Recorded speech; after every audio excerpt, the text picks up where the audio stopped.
Hello and welcome to Comic Books This Week with Dr. Stanford Carpenter and myself, Hannibal Tabu, the head comics reviewer at Bleeding Cool. We're here to discuss books that came out January 26, 2022. And we have a host of entertaining things to get into.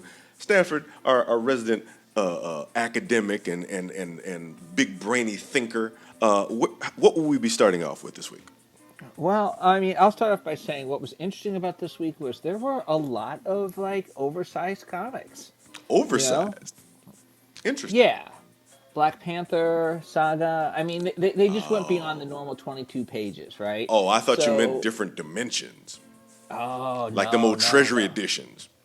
no. Okay. But when we get into it more deeply, there's one book that we're going to talk a little bit about what happens when you tell a lot of stories. But Okay. what say we start off with a couple of with a DC book. Let's start off with The Human Target. Oh, let's start off with the human target because is it just me, or could he not have been in that book and it wouldn't have made any difference to actually what happened? And I don't say It's that as a not bad just thing. you. I don't say that as a, Oh I mean, no. I enjoyed the heck out of this book, but he just kind of stood around. Right, but here's the thing: without his commentary on things, it wouldn't have been what it was. I mean, I True. thought it was I feel like what's interesting about Human Target, aside from it being just a visual treat to the eye, Oh yeah. is that is and is that what it's doing is it's giving character studies of characters that I didn't ask for, didn't necessarily care about, and ever forgotten about, and we're still coming out with something really interesting because it's highlighting something about the way people interact and what it means to be people with powers interacting. Okay. Yeah, I can see that. You know, and I think that in that I feel like he's really stepped onto an incredibly interesting and some incredibly interesting fruitful territory. I mean, this whole thing of observing and commenting how it is that Blue Beetle and Ice solve problems together, right? And how they fight together, and what type of conclusions he comes to. And dare I say, I think that the conclusion he's coming to is also something that fits into the greater overall story, even and in a way that's going to be really interesting because what they've done is they've taken the overall arc of this thing and turned it into a subplot. True. Right. It's Oh, like, okay. I see what you oh say. Uh huh.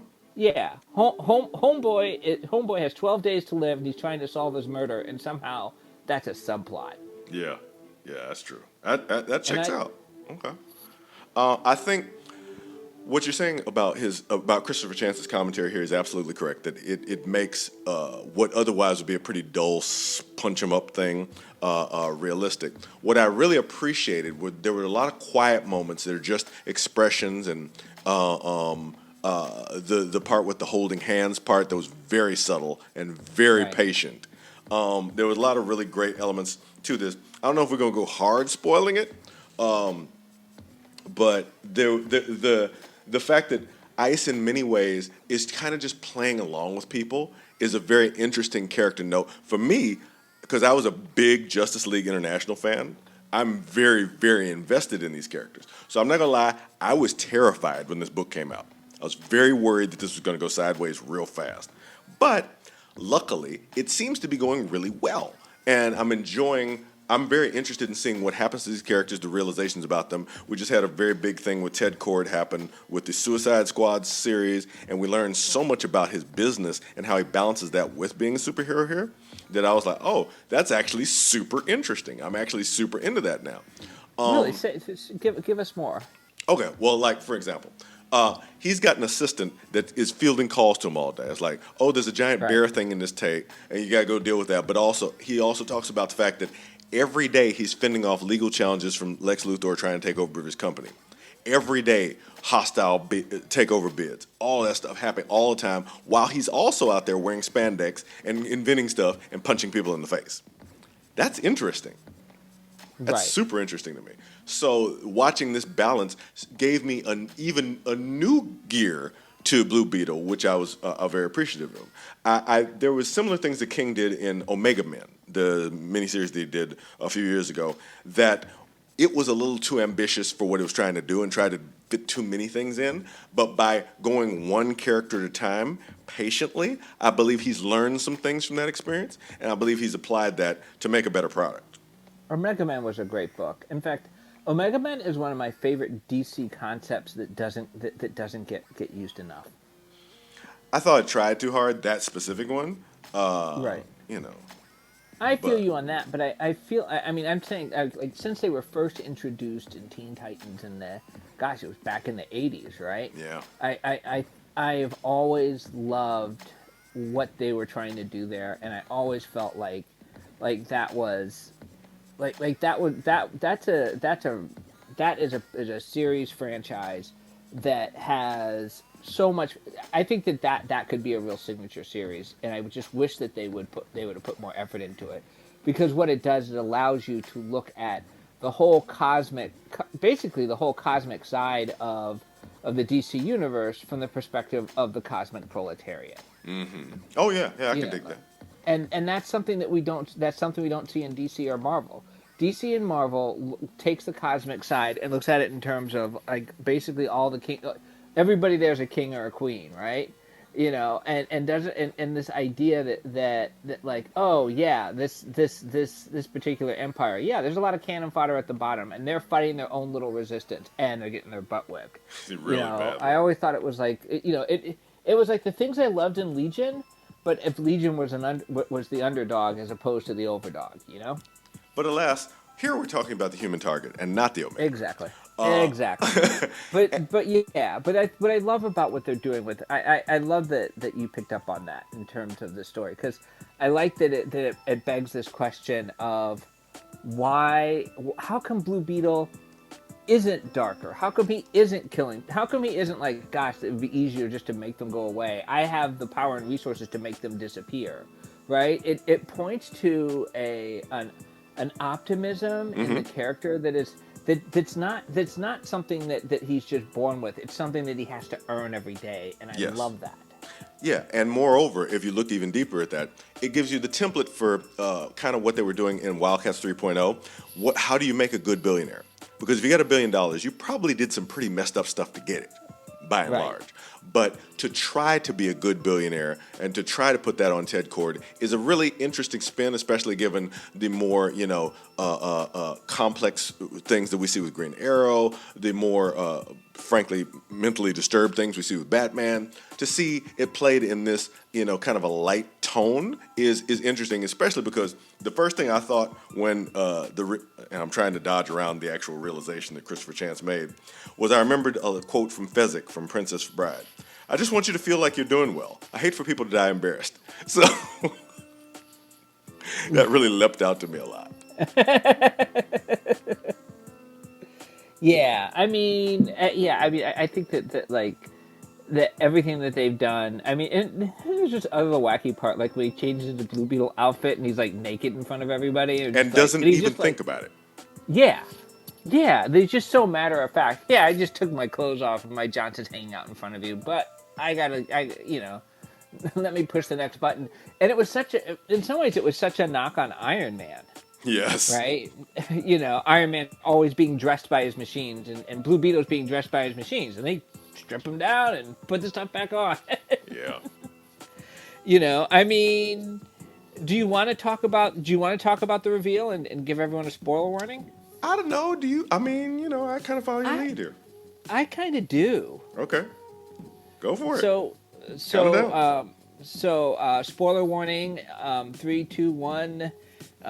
You should have hung up by now.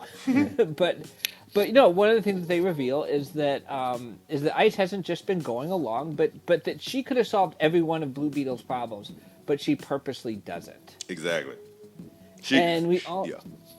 also find out that there's a similar relationship between Blue Beetle and Booster Gold. Yes.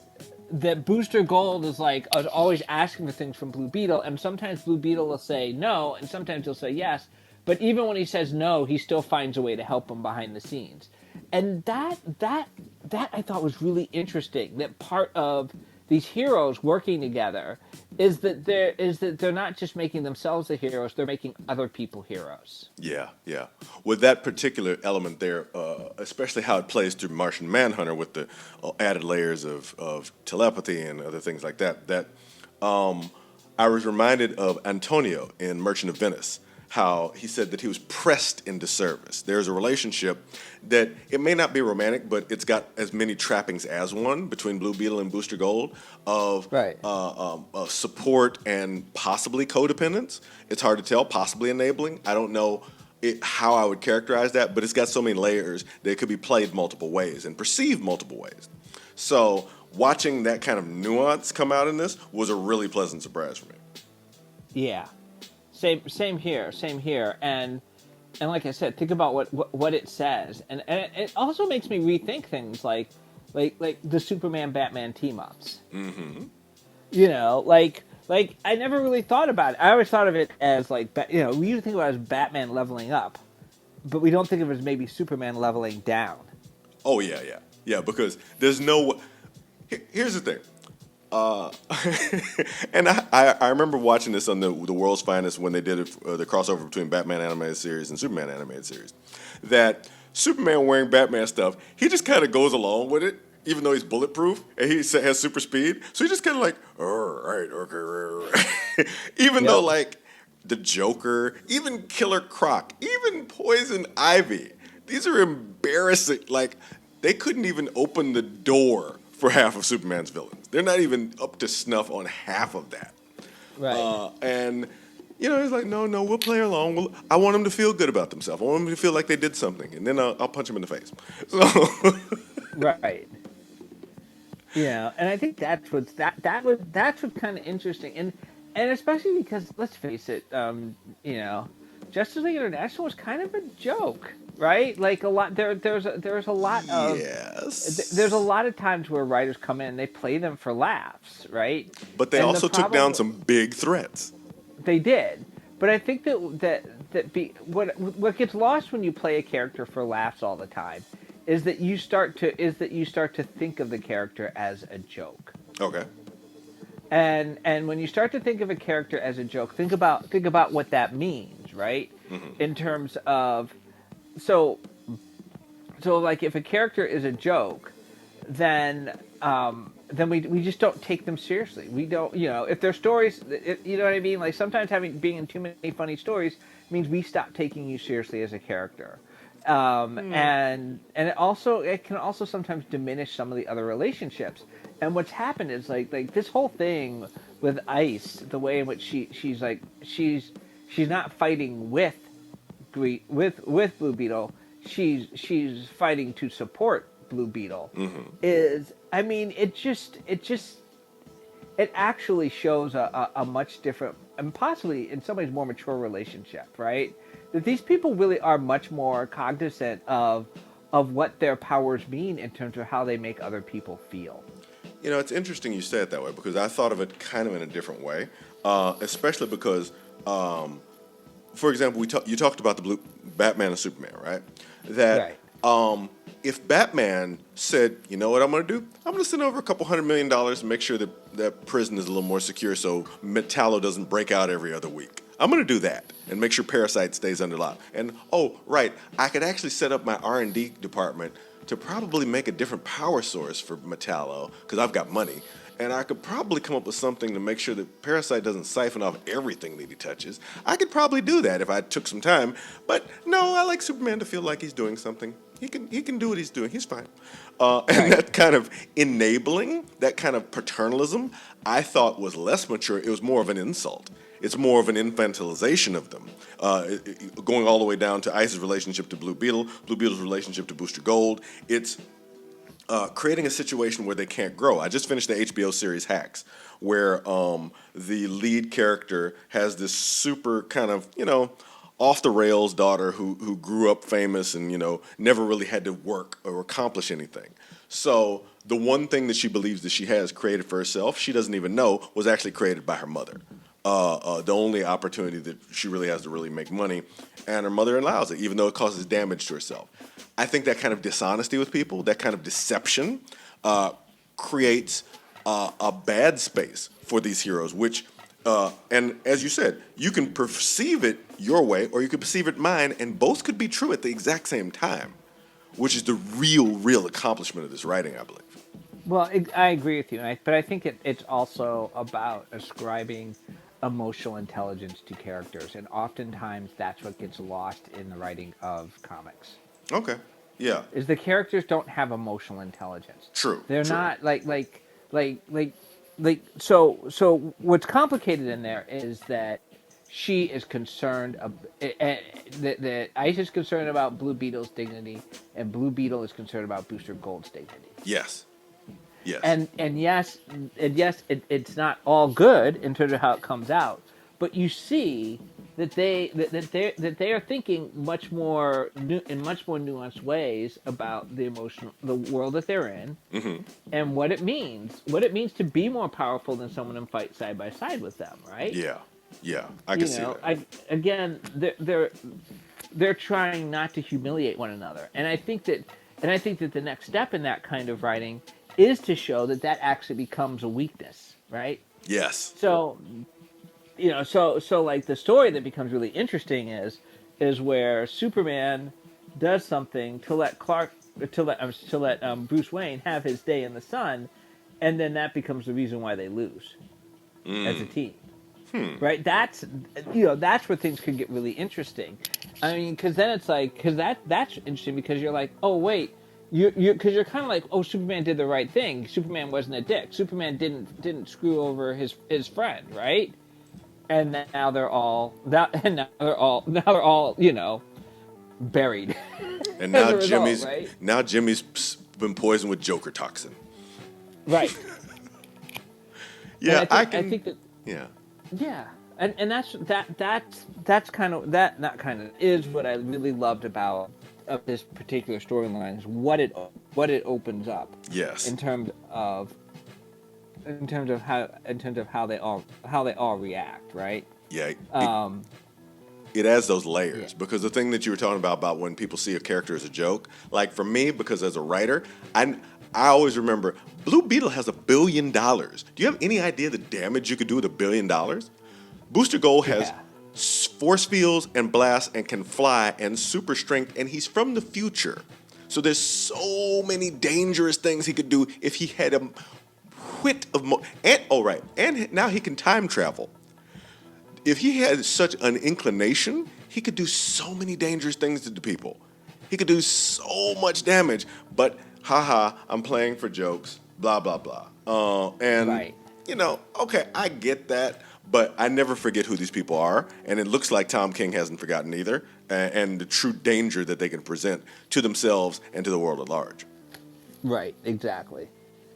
I mean, again, I think that, we're back to why we love this book, right? Yeah. I definitely, I'm going to say it, I'll put it in the buy pile. I will as well. This is Comic Books This Week with Dr. Stanford Carpenter and Hannibal Tabu, head comics reviewer at Bleeding Cool. We've talked a little about Human Target number 4. What's up next, Stanford?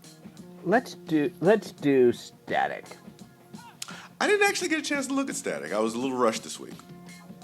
Well, I'm gonna say this. I've been kind of down on Static, of late, right? Mm-hmm.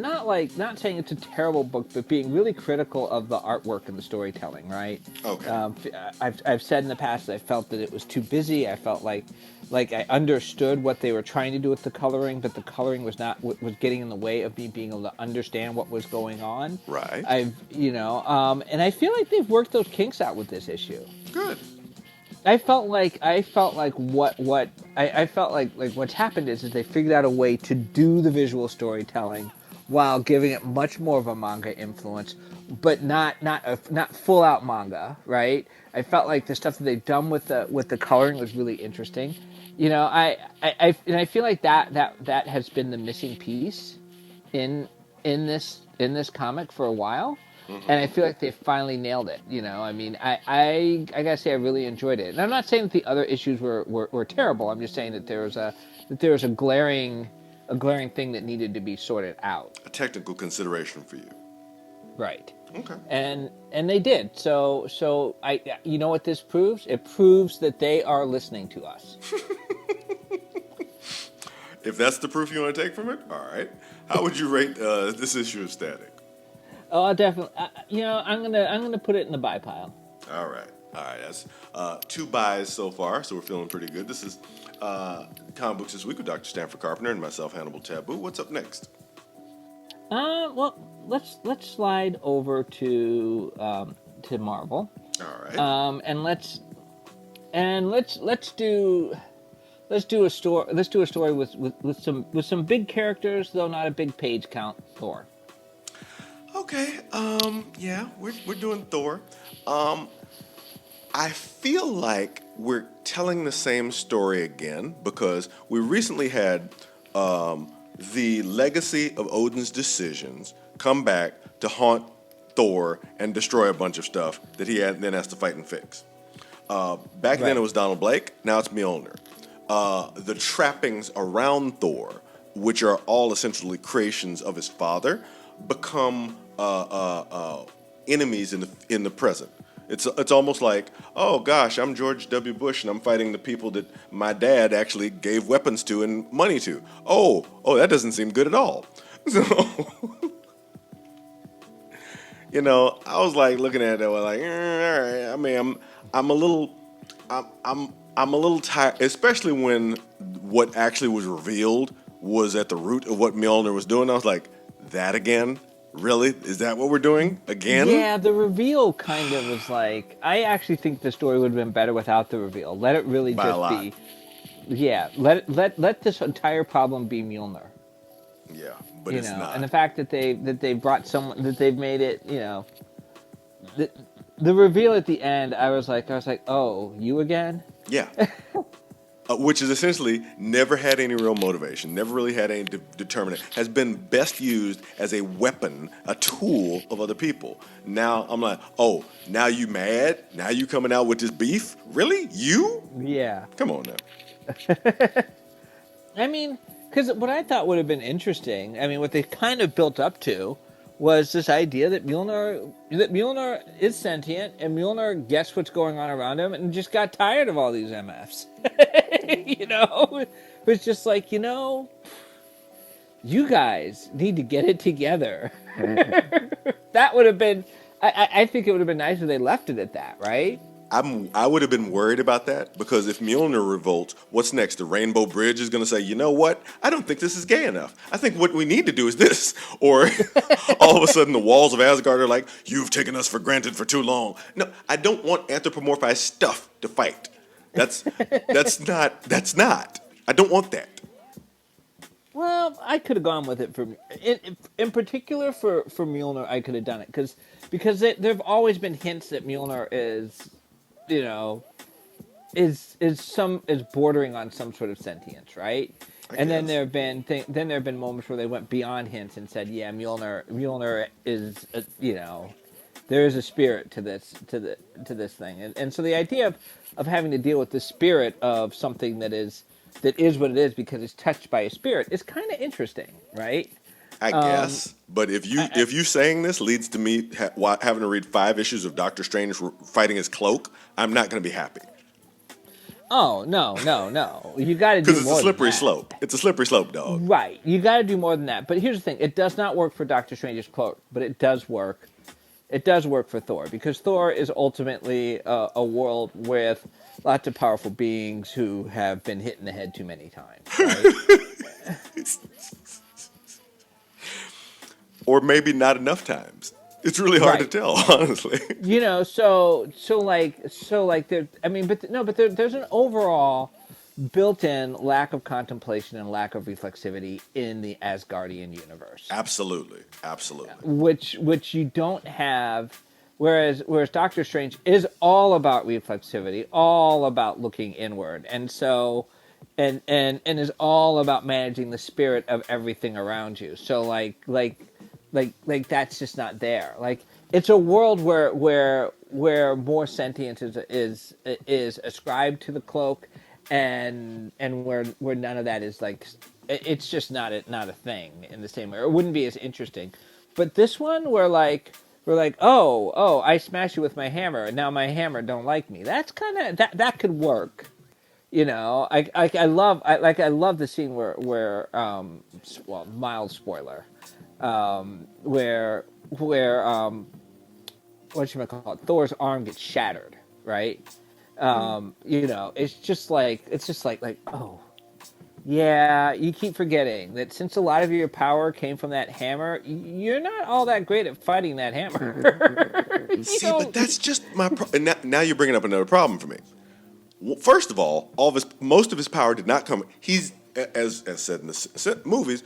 Are you the did I make you the god of hammers? Is that what you are? No, it was a focus, yes, but it's not your power. And more insultingly than that, he's not Thor anymore. He's all Father Thor. He has the Odin power. So for something that was basically run by an enchantment of Odin to, I'm swinging the hammer and the hammer whacks me in the face. That's dumb because now you have Odin's power. You have the power of the father, the king of Asgard, and you're still fighting this little piddly stuff. Your own former alter ego, your hammer. Get it together, man. Why are these things a challenge to you when you can stand next to Zeus and you can stand next to the Watcher and you can stand next to Galactus and be somebody? Why are you still having these little piddling fights? Because none of the Asgardians are really all that bright to begin with. Well, So, okay, that's fair. That's fair. it's a war. I mean, the whole Asgardian universe is it's built around being crafty. It's built around being strong. It's built around being noble. But the one guy who's smart, his name's Loki, and they beat the crap out of him all the time for it. Wow, that's a metaphor for our times. Wow, Isn't it? wow. I mean, but it's not a pocket of the universe that values intellect and that really values a type of raw intellect and introspection. It doesn't necessarily denigrate it, but it doesn't. You don't. You have a god of thunder and a god of lightning. You don't have a god of thought. Ooh, that's a deficit in your pantheon, player. Ooh. Exactly. And that's my point. That's why it kind of works in that world, right? It's kind of like if you are in a world where if you're on Kalu over in the DC universe where like everybody is super smart, right? Saying, "Oh my gosh, the problem is that this device got short circuited or the tractor broke." It's just never going to be a problem. Right, Interesting. because that's a world entirely built on intellect, right? Yes. So I think so like introducing a character whose main power is that they're smart or they have some sort of insight or the ability to think through something in that realm where that's not truly valued. Yeah, that becomes a superpower. And I think so. I think the idea of this storyline applied to Mjolnir works. Okay. I don't think it would work with very many other characters. Like I don't think it would work like that. Like it's like the whole thing with Iron Man. It's like, oh my gosh, your armor has turned on you. Well, he'll just build a better set of armor and take it out, right? It's not that it doesn't have the same resonance because there's not because if you do that with Iron Man or you do that with Brainiac 5, it's just kind of like water is wet, right? I see where you're going. I just hope not to have to deal with a 5-issue prestige series of Captain America fighting his shield. How would you rate this book? I'm honestly I'm gonna give it an honorable mention. I would have to cut a little lower than that. It's going to be a meh for me because Okay. this really seems like it's been going on a long time. But this is Comic Books This Week with Dr. Stanford Carpenter and myself, Hannibal Tabu. We've touched on some Marvel books. We've touched on some DC books. What is up next? Well, let's stay with Marvel and let's go to a book that's oversized in story as opposed to oversized in character. Black Panther. Black Panther. Yes. Yes. So much of this, yes. Please go. And this was a week where it was 3 for the price of 1. we had two backup stories, each of which were, I think, a little over 10 pages. And then we had the main story continuing this whole like hunt for hunting down and basically bringing in all the sleeper agents from the cold, right? Great value. I thought that this was I feel like this is in some ways this is the story I wish Ta-Nehisi Coates had tried to tell. Because Ta-Nehisi Coates was very critical. Like when he first came on, he was very critical of the structure of Wakanda. Right? It was very much a colonial critique of Wakanda. Right? Misunderstanding, I'd say, but yeah. Yeah. But what's interesting about this is it just starts with, yes, Wakanda is a democracy now, and does it really sit well with Black Panther? Not really. So we actually ascribed a political idea to the Black Panther that kind of goes against our own ideas, because we're Americans and we don't like kings, right? So speak for yourself. Well, you know what I mean. I mean in the royal you. But yeah, but I think the royal we. But I think that it's interesting, like seeing his reaction to like, I'm the monarch, yet I'm trying to shepherd this democracy through. He's going on this what at first seemed to be a side quest, but the concern is bringing all these sleeper agents back. In this one, he also goes to Mars to check in on his ex, and it turns out that or is that why he goes? Yeah, it turns out that there's also some business, some Wakandan business to take care of, all the way out on Mars. Beautiful. I thought that that's another one where the ending is so interesting, right? Yeah. I love the twist in the end. And it had layers. It had a lot of layers because it's something where something happens where at first I was like, what the heck? That doesn't make any sense to me. Why would T'Challa let that slide by? And then you find out later, oh, that's why. It's like Christopher Priest said when somebody asked him if Panther could beat Batman. He was like, Batman will win, but it would be to further Panther's actual goal. Yeah. Yeah. Exactly. And I like, and we won't say why, how, or who, but I liked that it ended on somebody getting a hug. I was very pleasantly surprised by that. I really appreciated the depth and emotional honesty there. It was so great. Yeah. I mean, and especially with Black Panther, because he's kind of an emotionally stunted dude. True. He's been through some stuff. He's seen things that he can't unsee. Right. And that was only the first story. Yeah. And then we had the second story where he had to do a little side mission for Bast and go up against a trickster character. Very mythic. That was fun. Love it. Very mythic. That's the sort of thing you want to read to your kids. Well, what I loved about it is they told it like you would tell a story of folklore. Mm-hmm. Like so it wasn't told like a comic book. It was told like a folktale. Yes. And I thought that was wonderful. It gave me a new contextualization for Black Panther as a folkloric character. And it really was a folklore in the traditional sense when you get to the end. Again, it's one of those things where there was kind of a little like, oh, what we thought was going on wasn't going on at the end. And it's actually something that I never would have guessed. Yeah, it's a pleasant surprise. But it's not earth shattering. It's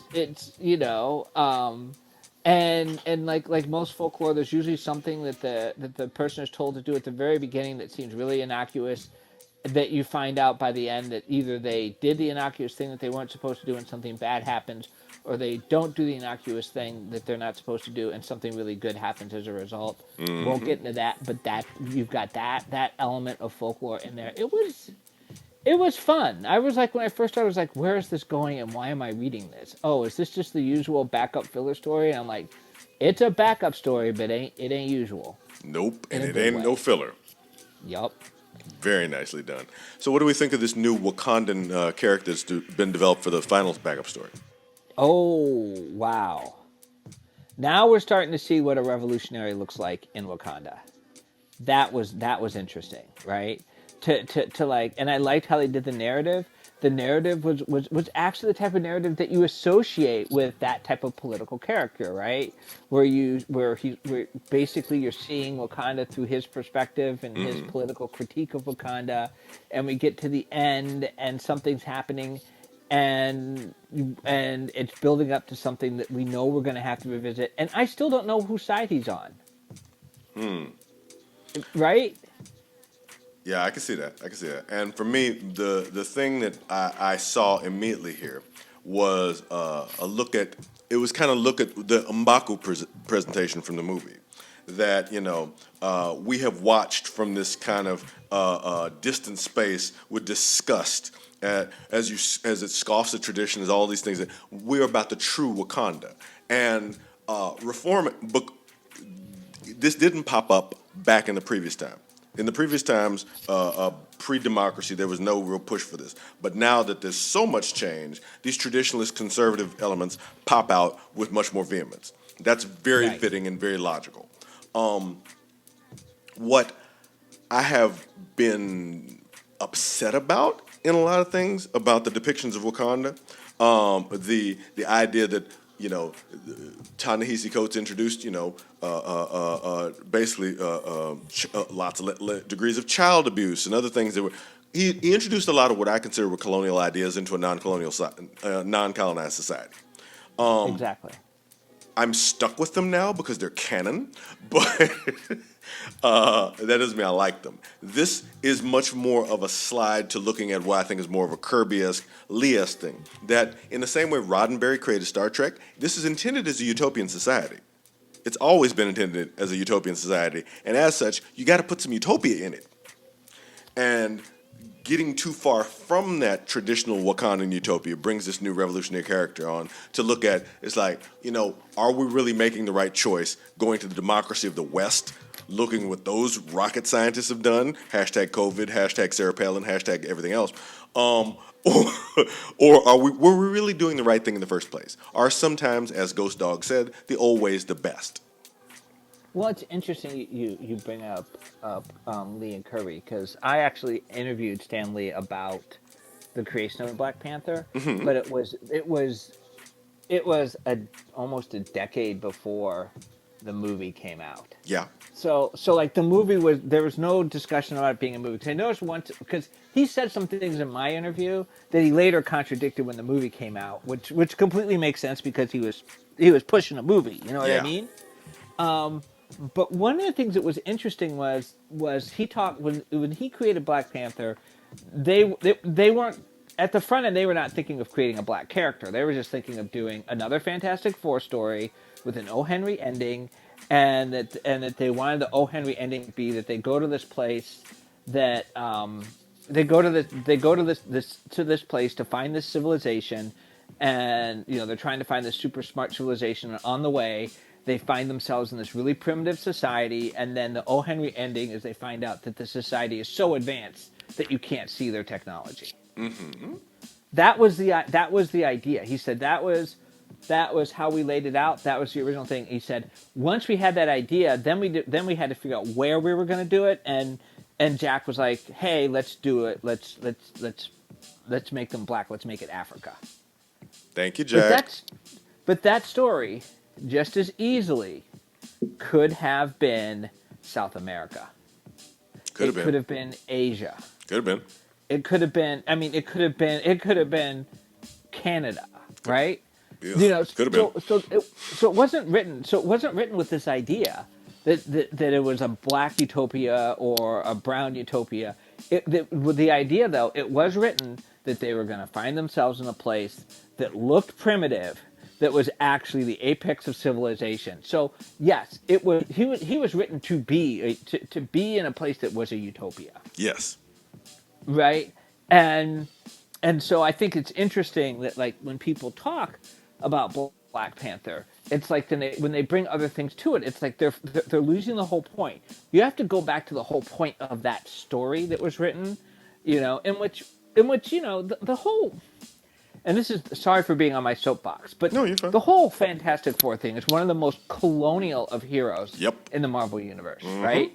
it's basically, it's this white family that's always going out to these alien places where they either tame them or conquer them. Yeah. You know what I mean? It's like, and or they show them something new, right? Like there's a huge element to that. Now they're not necessarily going to black and brown spaces, but they're going to all these spaces that are allegories for that. Think of all their trips to the negative zone. Yeah. Think of all their encounters with all these alien species where they kind of show, well, we humans, we really got it together, right? It's a very and most of their stories center around them discovering something, and then either the whole thing is about discovering something, or the story is about what happens after they discover something and piss someone off and they get chased home. Yes. Right? I mean, Galactus just chased him home. Right? Yeah.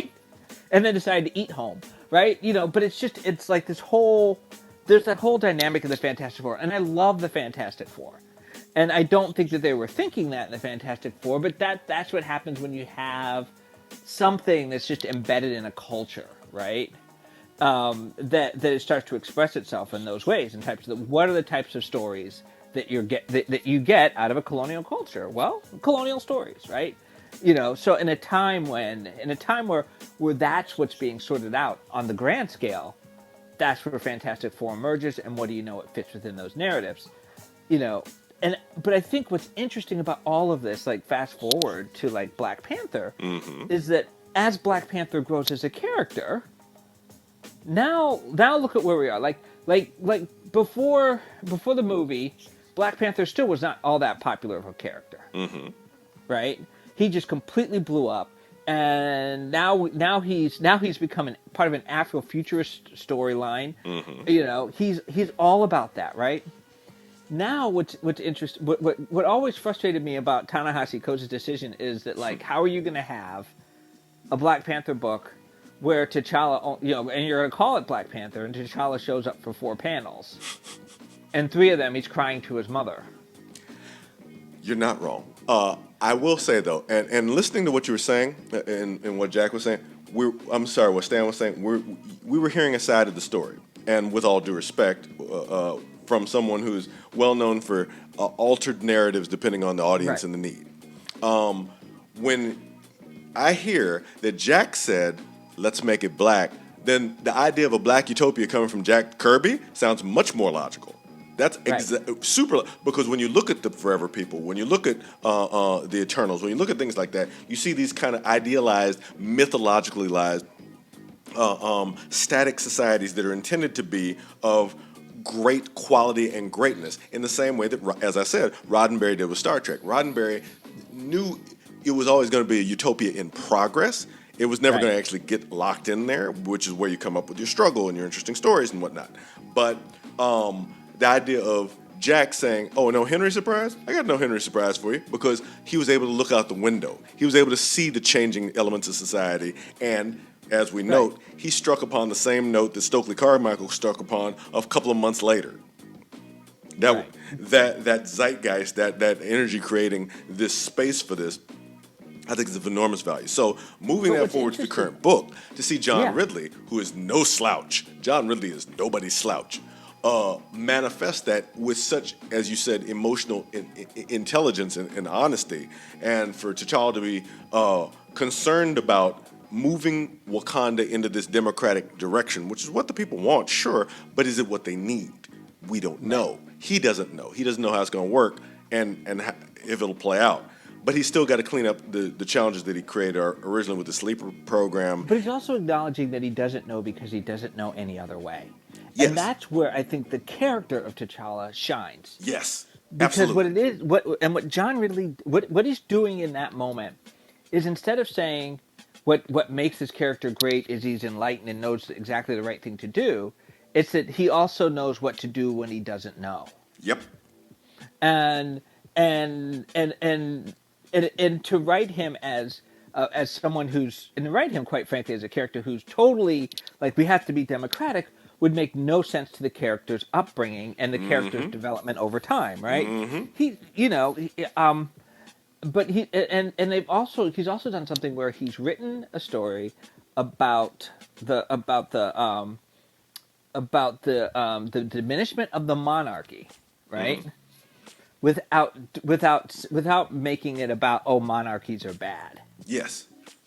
Because whatever you want to say about the monarchy Wakanda for thousands of years never invaded, never violated, never colonized, never conquered, safe and happy and prosperous beyond everybody else on the planet under a Yep. monarchy.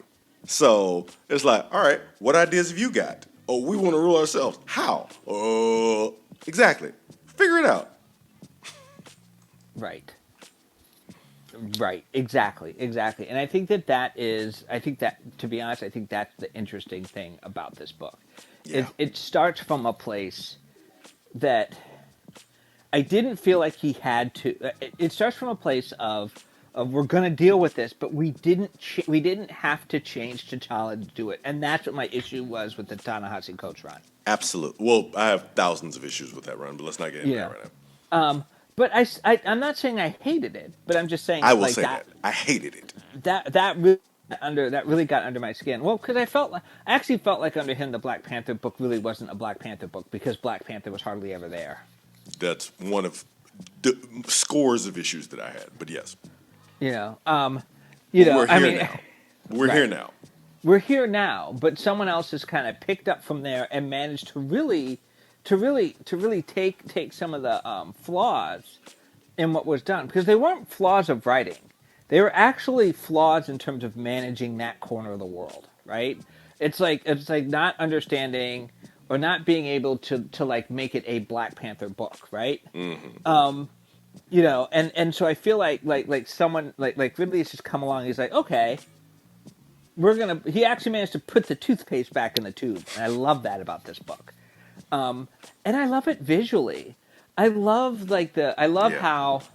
how like all these other spies, they also have costumes Beautiful design. or armor, like the Black Panther's armor, that looks different, that has a lot of the attributes, but we see what makes Black Panther better, right? It's not that he has the best tool, it's still that he's the best guy using the tool. Exactly that. Exactly that. And Um, yeah. yeah, and so the visuality around it is just amazing. I think that I think that this book is just like it's really taken Black Panther and made me um it's just made him feel new again to me. Yeah, I can see that. And I can agree with it, especially because when you talk about somebody who comes in after years of different interpretations of the character, which have not been as strong and were not as good, and introduces new concepts, new characters, new specific elements that are specific to the work, and centers the Black Panther as a person, as a character, makes it personal. The last person who really did that, his name was Christopher Priest. Yep. So for me, that's enormously encouraging. Enormously Right. encouraging. I'm completely with you. Completely with you. So what are you going to give this? What are you going to give this as a ranking? You going to give it a meh? The hardest of buys. Like buy it, take it back to the store, return it, buy it again. Buy it, let it buy you. Well, It I'm was that black. It good. ain't nothing buying me. Slow down now. All right, let's do the I guess the last of the X-Men books for this week. Let's do or X-Men books. Last of the Marvel books, X-Men. All right. We're talking about your man Captain Krakoa. Captain Krakoa's not here yet. This is kind of like the origin of Captain Krakoa. The origin of your favorite mutant. You mean Gail Simone's favorite mutant?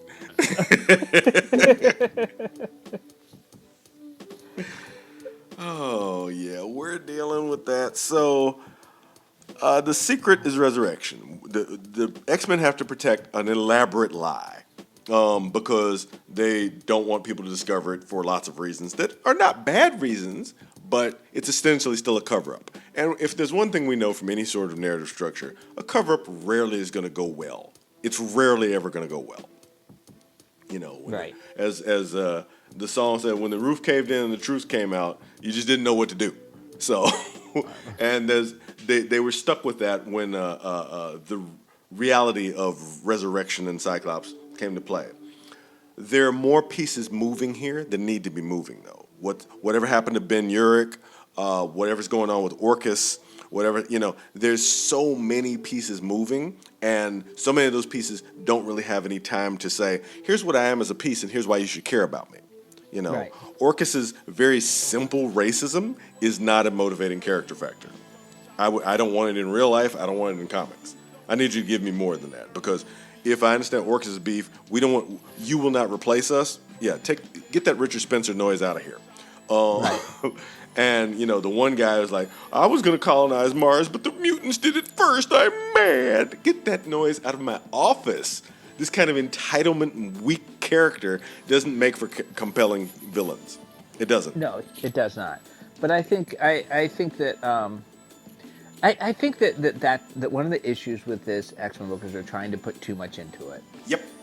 There's just too much there. I mean, because here's the thing I want to see. I actually want to see Sunfire get developed more as a character. I'm really intrigued by what they brought up about Sync, about like how is he syncing with somebody so far away? Yeah. What does this mean for his, what is really his powers? Because that's something that we haven't really had enough of an explanation. True.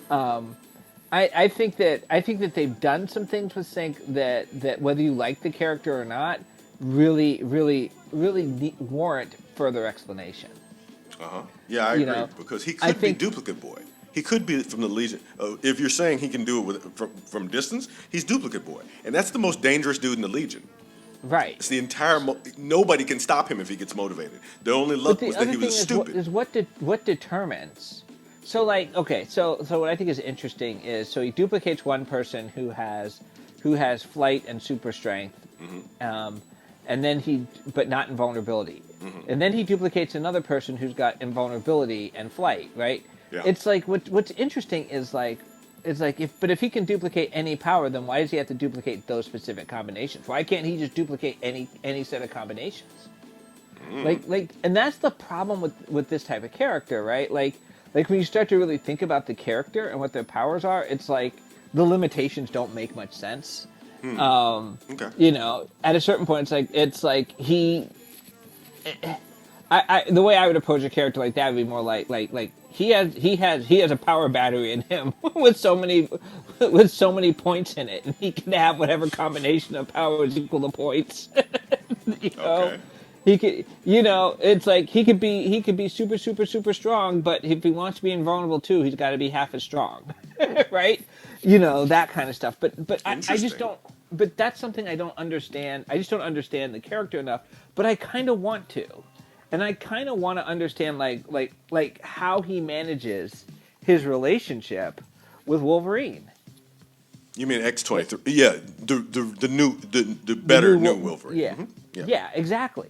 Because they've opened that door, and that is a really interesting resurrection story, right? Yep. Like you've got her, she's basically been resurrected in such a way where she can't remember that they were a couple. Yep. That's interesting. And then also the way they bring up that he's the oldest of all the mutants. Yeah, because he was in this altered augmented reality created by the Weapon X program for hundreds of years. Hundreds and hundreds of years. So, yeah, he's leveled up in ways that, if you watch Star Trek Project, in the same way they had a time loop where this one character that was not, that was essentially a child, was in a time loop so long that she was able to teach herself quantum mechanics. Right. Yeah. You get real if you got some time to figure it out. You see that on Groundhog's Day, too. Right. Yeah. And that's actually the one problem with super speed characters. If you can read that fast, right? Well, the trick is, can you retain it? Because many super speed characters have been like, yeah, I can figure this out really, really quickly, but I'm not going to remember it tomorrow. Right. Which is the cop-out, but I'm just saying that... you don't have a super speed brain. You don't know how it works. You don't know me. Well, I'm gonna give X-Men a... Gosh, I'm gonna give it a low honorable mention. You're Like so kind. there's a few things in there that might make it worth someone who's really dedicated to the Everything that you've talked about that would and be good about this book, those they're things aren't skating. in the book. So I have to give them that. Everything that you've talked All right. about that would make it good aren't here. I'm dealing with Slim Summers hiding himself as another character. The most interesting thing here was that he reflected his optic ray beams through a traffic light and refracted it. That That was was cool. interesting. Nothing else caught my attention. And I was like, all right, whatever. This is a extreme meh for me. Okay. Okay. Well, we only have time to really do one more book. Okay. We could do either Saga or Two Moons. I think we have to do Saga then. All right. It's back. What'd you think? I mean, it's back.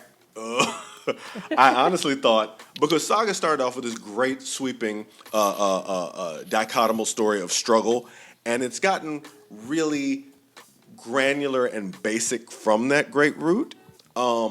I used to think, oh, this is a fascinating tableau in which to paint something, and now I'm just like, I don't know where it's going, and I'm not really sure I'm interested anymore. Partially because of the hiatus, partially because the characters that remain are not very like. I didn't need the sex scene. I didn't need that. That didn't help me.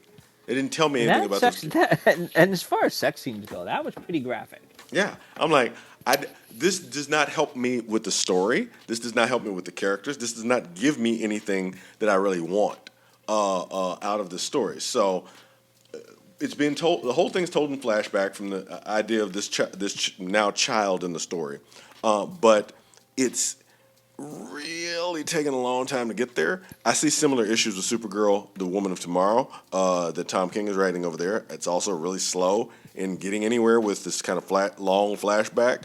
We had similar problems with the Book of Boba Fett for lots of people, to be honest with you. So I don't know. I'm not a big fan of what I saw here, and I used to love Saga. So for me, I was like, oh, I waited for this. Okay, well, you're back. All right, great. Well, and I also felt like, um, yeah, I mean, I'm gonna. I mean, I do feel like we have to talk more about that sex scene, right? It was I'd rather not, but if we must. no, but I felt like it was like it could have been interesting, but it was so incredibly gratuitous, Yeah, and it was gratuitous, and it was definitely meant to be incredibly voyeuristic. yeah, Like what do you want me to do now? Like yeah. with this, right? And I'm not saying I don't have a problem with sex scenes, and I'm not considered to say that like it's terrible to have a gratuitous sex scene. But this is a gratuitous sex scene that really distracted from the from everything else that was going on. Yep. Like it did not inform me of motivation or anything. You know. And the dialogue also was kind of annoying. It's like she's like, I'm gonna have sex in order to she's literally saying, I'm gonna have sex in order to manipulate you. And he's like, you can't do that. What about your spouse? And she's like, oh, we have an arrangement. And it's just like, what? It was just really weird. Like I felt I did not like how it actually didn't even feel like it was part of the story. That was the other thing. Exactly. Like I didn't feel like I was still even in the same world. Yeah, yeah. And the will and these characters have they definitely have room to have motivations, but I don't feel them here. And Right. I don't, more to me. Saga's always been about skewing things, doing things in new, interesting ways. This was just a really boring, plain, ordinary sex scene. There was no anti-gravity. There was nothing spacey about it. I'm like, really? That's it? That's all you're gonna give me? Nobody's even gonna float? She Right. knows magic. You're not gonna have anything magical come around. Give him a little. How's your father? Nothing. Ugh. Yeah. Yeah, and also like the themes around, because even if you've never read Saga before and you just read this, you pick up on these themes of miscegenation and hybridity, right? Yeah. They're all over the place, and then for that particular scene, right? Like I mean, they're definitely playing off it. It's a black character and a white character, even though one of the characters is not necessarily human, but still, Yeah. they're black and white, right? Um, you know, again, it just kind of picks up on it, but I don't know what to. I just don't know what to do with it story wise. And they actually have enough in there to imply that it has something to do with the story that actually makes it more problematic. Yep. Because it'd be one thing if it was just like, hey, I think you're attractive, let's do this. Okay, slice of life, right? But that's not what it was. Yeah. It clearly they meant for it to mean something, and I don't know what it means. And I get, I mean, because they had the skull of her, the man who betrayed her, Marco, that they did it in front. I get that it was supposed to be kind of a last fu to him that way, but it's basic. I'm gonna just be real with you. It's super basic, and Right. I'm not interested. I mean, I got too much basic in in the real world. I don't need it in this impossible space world. Be more interesting. Right. Exactly. I don't know. So Exactly. I'm gonna give this a So meh myself. That's where it's coming from me. yeah, I'm feeling. Yeah, I'll definitely give it a meh as well. And I figured we didn't have enough time to go to the last one because we were going to talk a lot about Saga, but I figured my being unimpressed with it was just something that was just me. I tell I you what, didn't think let's you. lightning around it. You do two moons. I'm gonna do something else that people should definitely buy. Okay, Two Moons. Two Moons. It's just a straight up western, right? And they're doing. And this particular issue has them kind of traveling across the hinterlands. We don't quite know how everyone's going to meet up, but they definitely are. You're coming in the middle of the story. I wish they had had it previously. Yep, That would have made it much better. so much. But as far as like characterization and storytelling and a western, I think they did an okay job, right? But they didn't give me enough of the connective tissue to make me feel like I was really a part of something grand. I felt like Yep. I was caught in a really long, well executed character moment. Not even a character study, just a character moment. Yep. So what would be your rating on that? Um, you know what? If you really want to get away from the superhero genre, you want to do westerns, I think you'd be interested in this. I give it a low honorable mention. Okay. All right. Well, I actually would have to say that they should buy a book called Mary Jane and Black Cat Beyond #1, Okay. which I did not expect at all. I had no expectations walking in the door from this, and it was. If you've ever seen the movie Double Take with Orlando Jones and Eddie Griffith, this had a lot of that energy. The two people who are not supposed to be working together, who work together and do it amazingly and nail it. They have 8 hours to find something that virtually can't be found and bring it back to the antagonist of the book. Or he's going to shoot Peter Parker, or so he thinks, and stuff is going to go sideways.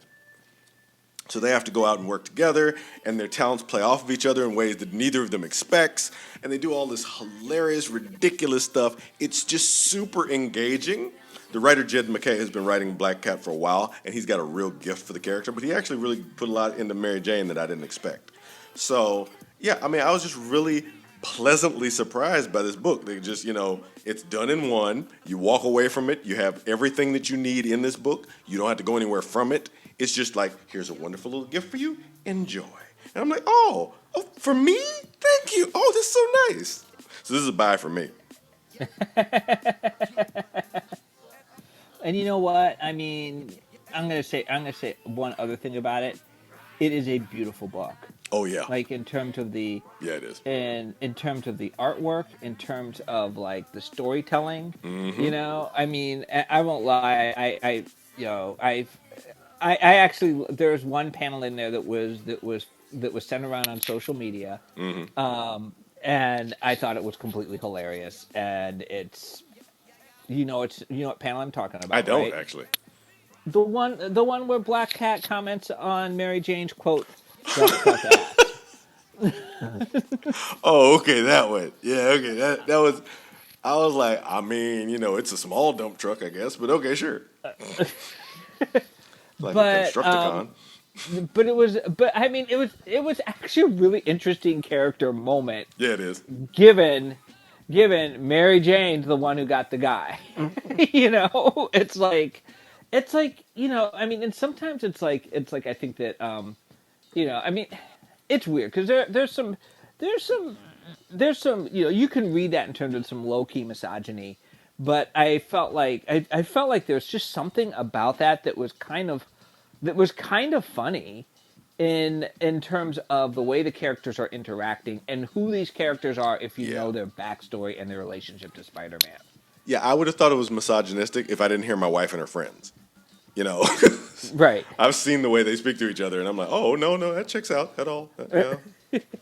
Yeah, And so yeah, I mean, I gotta say I'm with you, and it's also another oversized book at 33 pages. we're calling that oversized these days. All right, sure. Yeah. Well, oh, sorry, but yeah, I gotta say, I enjoyed, I enjoy the look of that book. Would you You also know, call to buy? I'm not. Yeah, Okay. yeah. I mean, it's a one and done. It's a quick in and quick. You get into the story, you get to the end. It's actually it's actually nice to have something like that. I Yeah. mean, I think that we're in a day and age where like people have forgotten how to do a good one-off story, True. especially a good one-off story with a character that doesn't have their own book.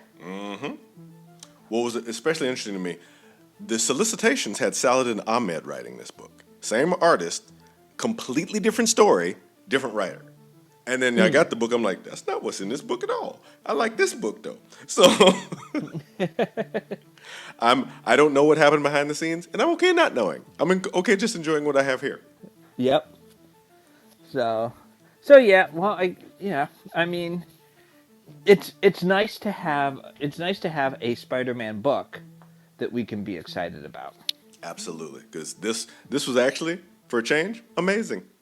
Yes. This is Comic Books This Week with Dr. Stanford Carpenter and myself, Hannibal Tabu, head comics reviewer at Bleeding Cool. Is there anything else we need to do before we call it a day today? Nothing else but tell everyone to be careful out there. Oh, Spirit, please be careful. Everything's trying to murder you, like space. Please be Yep. careful. Uh, we're here Friday afternoons. This will be on YouTube as soon as I can get it out. And yeah, we appreciate you. Please wear your mask. Please get vaccinated, and we'll be talking to you. Have a good one. All right, bye.